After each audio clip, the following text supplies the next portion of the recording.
انسانی زندگی ہوا میں رکھے ہوئے چراغ کی مانند ہے۔ جیسے ہوا میں رکھا ہوا چراغ ایک جھونکے کا محتاج ہوتا ہے، انسانی زندگی بھی ایک پل کی محتاج ہوتی ہے۔ کہ زندگی کی مثال ایسی ہے جیسے ہوا میں رکھا ہوا چراغ، ایک جھونکا آتا ہے چراغ بجھ جاتا ہے، یا پھر رونے والے کی پلکوں پہ جو آنسو ہوتا ہے وہی پلک چھپکنے کا محتاج ہوتا ہے۔ پلک چھپکی اور آنسو زمین پہ گر گیا۔ اسی طرح انسان کا معاملہ ہے، ایک لمحہ پہلے زندہ ہوتا ہے اور ایک لمحے کے بعد اسے موت آ جاتی ہے۔ ہماری دنیا کی زندگی کا وقفہ بہت تھوڑا ہے، چاہے وہ 100 سال ہی کیوں نہ ہو۔ بہار دنیا ہے چند روزہ، نہ چل یہاں سر اٹھا اٹھا کر۔ بہار دنیا ہے چند روزہ، نہ چل یہاں سر اٹھا اٹھا کر۔ خدا نے خود ہی مٹا دیے ہیں ہزاروں نقشے بنا بنا کر۔ اللہ تعالیٰ نقشے بناتا ہے اور پھر خود ہی بگاڑ دیتا ہے، کیونکہ بندے کو بالآخر اپنی اصل منزل کی طرف لوٹنا ہے جو موت ہے۔ موت اٹل ہے، ایک دن انسان کو آ کے رہنی ہے۔ انسان کا رزق بھی پیچھا کرتا ہے، انسان کی موت بھی پیچھا کرتی ہے، اور موت ایسا پیچھا کرتی ہے کہ بالآخر ایک دن بندے کو دنیا سے جانا ہی پڑتا ہے۔ اللہ تعالیٰ اپنے محبوب صلی اللہ علیہ وسلم کو فرماتے ہیں کہ اے میرے حبیب صلی اللہ علیہ وسلم، وما جعلنا لرجل من قبلک الخلد، ہم نے آپ سے پہلے بھی دنیا میں کوئی مرد ایسا نہیں بنایا کہ جو ہمیشہ رہے۔ آپ غور کیجئے، اگر موت کو دولت کے ذریعے سے ٹالا جا سکتا تو قارون کو موت نہ آتی، اگر موت کو حکومت کے ذریعے سے ٹالا جا سکتا تو فرعون کو موت نہ آتی، اگر موت کو حسن و جمال کے ذریعے سے ٹالا جا سکتا تو یوسف علیہ السلام کو موت نہ آتی، اگر موت کو اخلاق عظیمہ کے ذریعے سے ٹالا جا سکتا تو ہمارے آقا صلی اللہ علیہ وسلم کو کبھی موت نہ آتی، اگر موت کو محبتوں کے ذریعے سے ٹالا جا سکتا کوئی ماں اپنی آنکھوں کے سامنے جوان بیٹے کو نہ مرنے دیتی، اگر ماں کو اگر وفاؤں کے ذریعے سے موت کو ٹالا جا سکتا کوئی بیوی اپنی آنکھوں کے سامنے جوان خاوند کو نہ مرنے دیتی۔ مگر ہم نے تو ایسے منظر دنیا میں دیکھے ہیں، جوان بیٹا لیٹا ہوا ہوتا ہے اور بوڑھی ماں اپنے تھرکتے ہاتھوں کے ساتھ اس کی آنکھوں کو بند کر رہی ہوتی ہے۔ اس ماں نے کبھی سوچا بھی نہ تھا کہ میری زندگی میں ایسا وقت آئے گا کہ میں خود اپنے بیٹے کی آنکھیں بند کروں گی، مگر اللہ کا یہ بنایا ہوا نظام ایسا ہے کہ انسان کو اس کے سامنے سر تسلیم خم کرنے کے سوا چارہ نہیں۔ اس کا ایک ہی طریقہ ہے کہ انسان اپنی موت کے لیے تیار رہے۔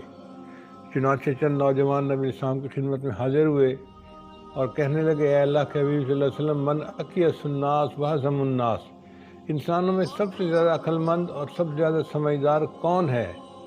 نبی اسلام نے فرمایا کہ اکثرہم ذکر للموت، وہ جو موت کو کثرت کے ساتھ یاد کرتا ہو، وہ اکثرہم استعداد للموت، اور جو موت کی کثرت کے ساتھ تیاری کرتا ہو، اولئک الاکیاس، یہ ہیں عقل مند لوگ، ذہبوا بشرف الدنیا و کرامت الآخرہ، دنیا کی شرافت اور آخرت کی بزرگی یہی لے گئے۔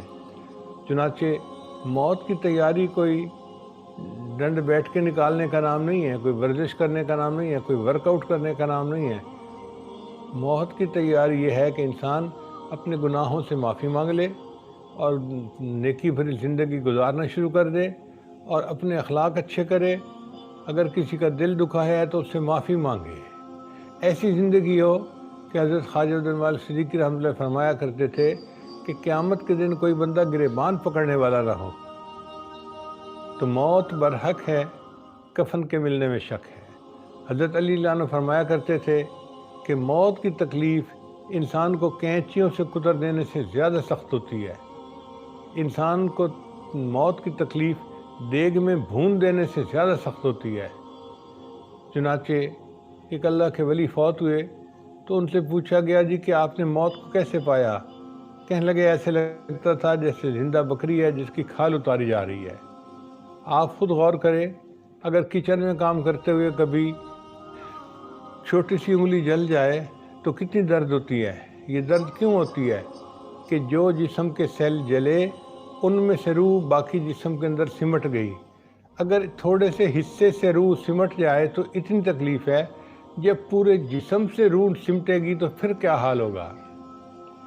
ہاں، ایک طریقہ ہے ان تکالیف سے بچنے کا، اور وہ طریقہ ہے کہ انسان گناہوں سے بچ کے زندگی گزارے، نیکی کی زندگی گزارے، دین کی خدمت والی زندگی گزارے۔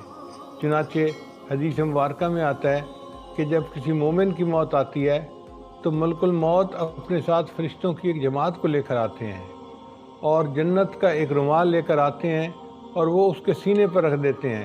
یہ انستھیزیا ہے جو جنت کا انستھیزیا اس بندے کو مل رہا ہے، تاکہ اس کو تکلیف ہی نہ ہو آپریشن ہونے کی، اور پھر اس کی روح کو نکالتے ہیں اس طرح کہ جس طرح جسم مکھن میں سے بال نکال لیا جاتا ہے۔ ایسے اللہ والوں کو موت کی تکلیف نہیں محسوس ہوتی، بلکہ حدیث پاک میں تو آتا ہے کہ جو شہید ہوتے ہیں ان کو تو موت کے وقت مزہ آتا ہے اپنی روح کے نکلنے کا۔ چنانچہ حدیث پاک میں ہے کہ جنت میں اللہ تعالیٰ جنتیوں سے پوچھیں گے کہ کیا تمہیں کسی نعمت کی ضرورت ہے؟ سب کہیں گے یا اللہ، آپ نے تو ہمیں چھوٹی سی خدائی دے دی، جو سوچتے ہیں وہ ہمیں مل جاتا ہے، اب ہمیں کسی چیز کی ضرورت نہیں۔ ایک ان میں سے شہید ہوگا، وہ ہاتھ کھڑا کرے گا، یا اللہ مجھے ایک چیز کی ضرورت ہے۔